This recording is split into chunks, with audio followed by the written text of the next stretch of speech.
what drives us is trying to win a championship, and that's really hard. And in order to do that, you need a lot of good players. You can never have too many good players. So what I'm trying to do is use my draft picks to acquire as many good players as possible so I have the best team possible. I'd rather have a lineup full of good players than a bank of a ton of draft picks, because I think ultimately what we're trying to do is win hockey games. We want to win a lot of hockey games. We want to win a lot of hockey games this season, next season, every season. Like, we're chasing a championship now, this season, but we're going to be chasing a championship next season and for the foreseeable future. Julien Brisebois, the GM of the Tampa Bay Lightning, they are wheeling and dealing. They're also the team that's been rumored to be looking at Alex Tuch. There's nothing that indicates the Sabres want to move Alex Tuch or that they're doing anything but like, all right, we'll listen to your offer and that's about it. But every time he comes up, it's the Lightning want him.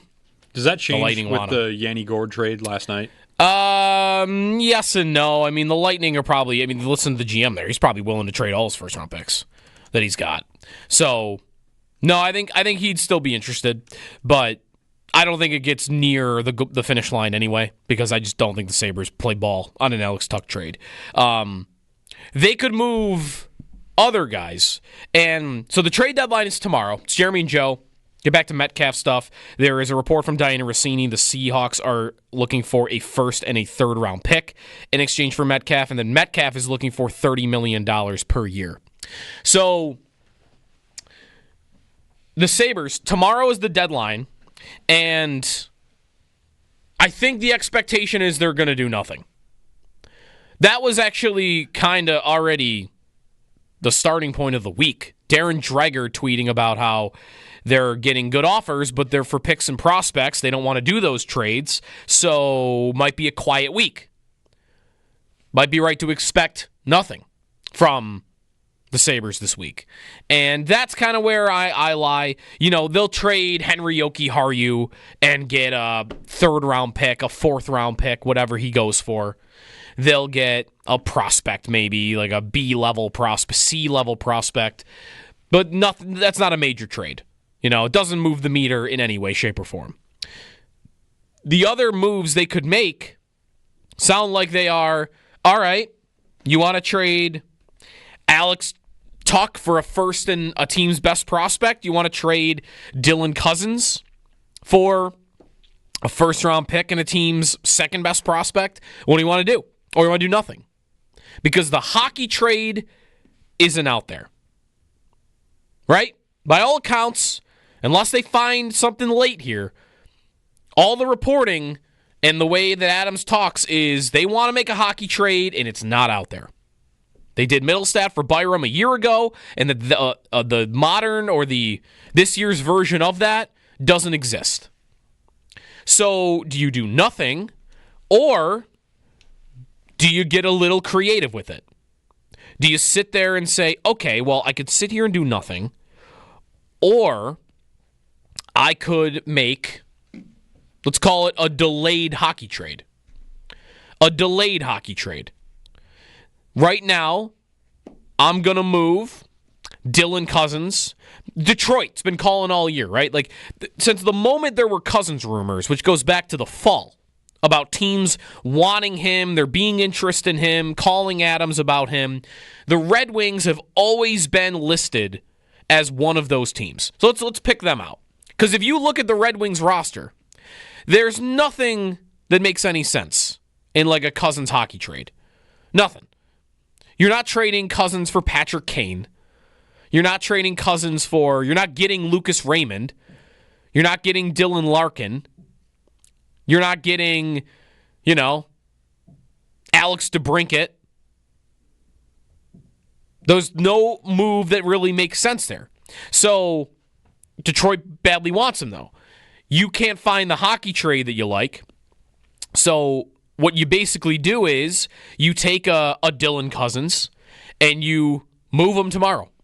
And you say, all right, you call him back and say, all right, I'll talk. Let's talk shop.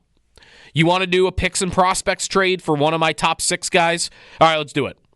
You want to do Cousins for a first-round pick and your second best prospect? Let's do it. Deal. And you make that trade. And you have to live with the blowback that you will inevitably get from, some fans at least, if not a lot of fans, and some media at least. You have to just eat that. You have to be willing to just deal with the criticism that's going to come and earmark that pick and prospect. Almost approach it with an attitude of, all right, well, I'm going to trade Cousins for a first and a prospect, but my plan is to never make that first-round pick and for that prospect to never play for the Buffalo Sabres. I'm going to earmark those assets for the offseason when I turn them into a older veteran player. 28, 29, 30, 31 years old. How old do you want to go? A veteran player, older than Cousins, maybe a little more established. Maybe the contract's not great for the other team, and that's why they're willing to move him. And I move the things that I got for Cousins for that player. So that at the end of the day, you didn't make the trades at the same time. They came months apart. But when you get to opening night 2025, what does it look like you've done? You look like you've made a hockey trade. It looks like your roster looks as though, I've traded Dylan Cousins for, this probably is not the right name. It's just the first one that came to mind. I think he's a little old for this, but I've traded Dylan Cousins for Nazem Kadri. That's what it looks like. Again, pick a better name if you want than Kadri, because I think he's like 34. But that would look like a hockey trade. You haven't actually made a hockey trade. You've just made two different deals. You've traded somebody for picks and prospects, and then you've traded picks and prospects for somebody's good player. That's how you do it if there isn't a hockey trade out there. And I almost feel like that is more appealing than the idea of just sitting there and doing nothing. Now, I'll even open up the chat. Let's go to the bullpen on YouTube, because I'm sure this point is being made, and I know what the counter is. And the risk of the idea that I'm throwing out there is, you're probably hearing that idea and going, okay, but your premise is Adams is going to pull off a picks and prospects for a good player trade in the offseason. And that is maybe where this argument falls apart a little bit, or at least that's where the skepticism of this, the delayed hockey trade would be. Because in a vacuum, it sounds great, right?